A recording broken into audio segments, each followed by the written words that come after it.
Hey everyone, welcome back. Fina here from Fina Reads. Today with a video that I got inspired by, and this is going to be a longer story. Andrew, who commented on my mid-year freakout tag where I said my biggest disappointment was Bride by Hazelwood, he mentioned that Murphy and Tori are currently reading that back then, at that point when the video came out and when he made that comment, and that they are having fun reading this. So of course, what did I have to do?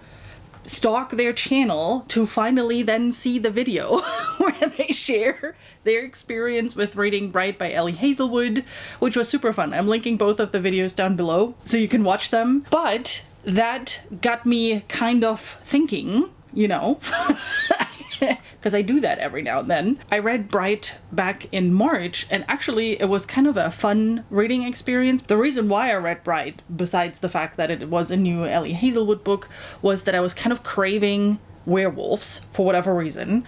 So I read Bride. That didn't quite scratch that itch, so I read another book, which was Such Sharp Teeth by Rachel Harrison, another werewolf book that then actually scratched that itch. So I thought, with that long backstory, it would be kind of fun to compare these two werewolf-themed books, more or less, and see who did it better. Starting off with Bride by Hazelwood, it was an anticipated release for me for sure, because I like Hazelwood's romance books, so usually she writes pure romance.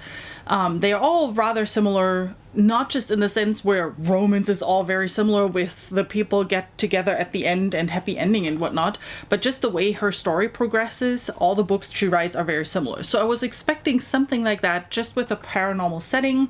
I didn't know much about it other than that it was something she was really excited about writing and wanted to write for a while, and that it had vampires and werewolves. What it then ended up being is actually a really interesting rivalry story between vampires, werewolves, and humans who all live within one city, and they all have their own territories, and to try to keep this kind of wonky peace, they're exchanging people and have people as collateral living in each other's region. That's what happened to our main character, Misery. She was living in the werewolf territory when she was a kid, and after that was done, she actually didn't even move back to the vampire territory. Instead, she was hiding within humans, like filing down her teeth and all the shenanigans, with a great roommate, and was actually enjoying her life at that point.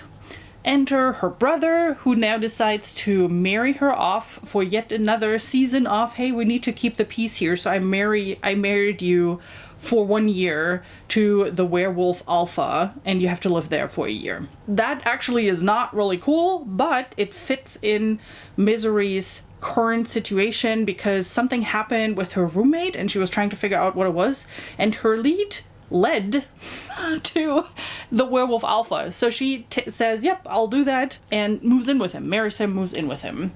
And then the story ensues from there. Typical Hazelwood, it is a romance story, so the focus of this book definitely is the romance between the werewolf alpha, as you probably have guessed already, and Misery the vampire. So it's an enemies to lovers story, but with a lot of friendship elements in there that were actually really entertaining. So you could say we have a romance werewolf here with this book.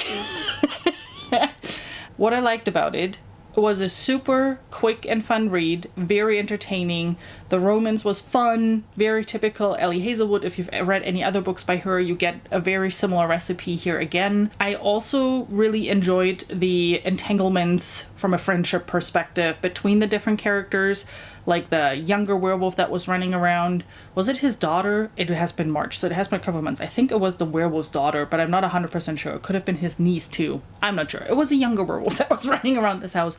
Between her and Misery, the roommate story was very interesting. Some of the other relationships that we get to know throughout the book. So Hazelwood actually did a really good job on creating a little bit more of a world than she usually does, with more characters that interact with each other and influence the story.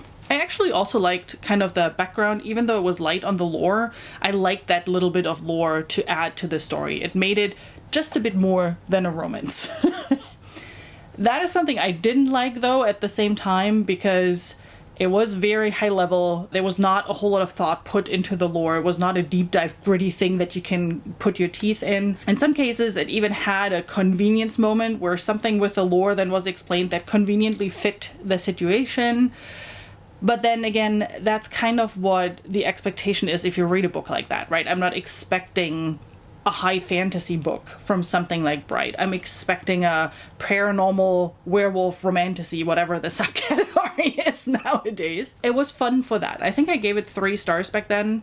And the reason why I actually gave it 3 stars and not 4 is the smut scenes. I'm not a big fan of those, even in regular romance. These were extra cringy. This one had some things going on where she was trying to put some lore into this whole vampire werewolf situation that I could have lived without. It could have been totally fine with a normal smut scene, but no, it had to be something special. Then there were thriller werewolves, horror werewolves. I'm not quite sure in what category this book falls in, but that's Such Sharp Teeth by Rachel Harrison, who is an author that I had on my to-read list for some time. She brought out, I think, 4 or 5 different books that are all more on the paranormal, slightly going towards horror side of things. This is a more typical werewolf book in the sense of, with our main character, who is a human, she moves back in the middle of nowhere, her hometown, tiny town, because her sister's pregnant.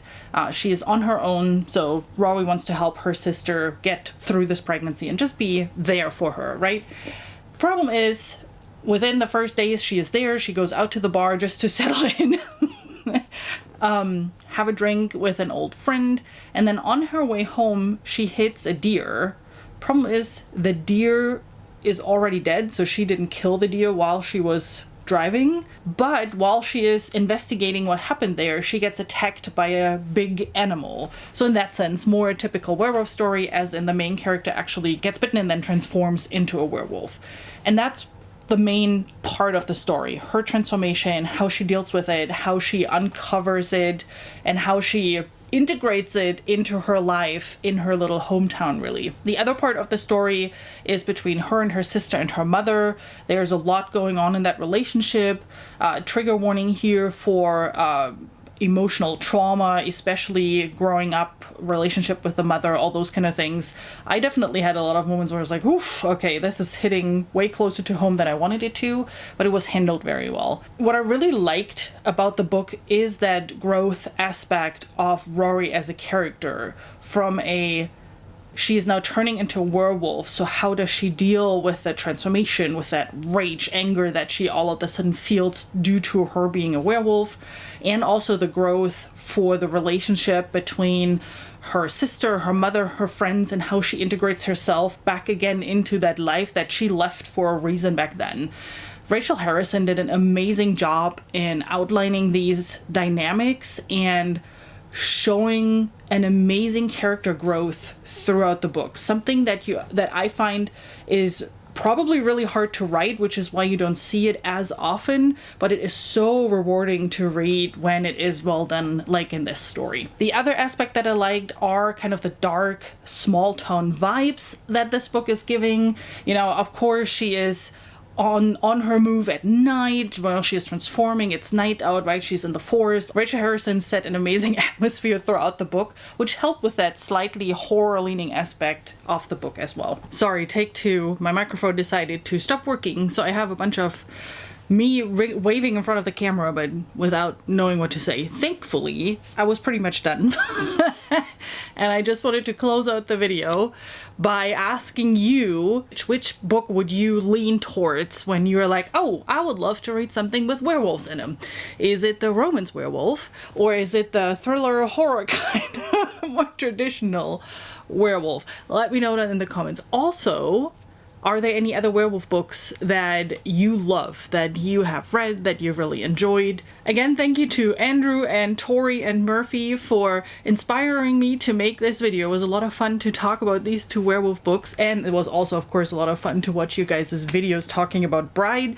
Again, if you guys haven't watched it yet, look in the description down below. I'm linking both of the videos down there, so you can go check them out and see what Murphy's and Tori's thoughts are about their experience with Bride. I hope you enjoyed the video. If you did, please give it a like. I really appreciate it. And if you haven't already, don't forget to hit the subscribe button. Thank you so much for stopping by. I hope you have an amazing rest of your day. See you soon.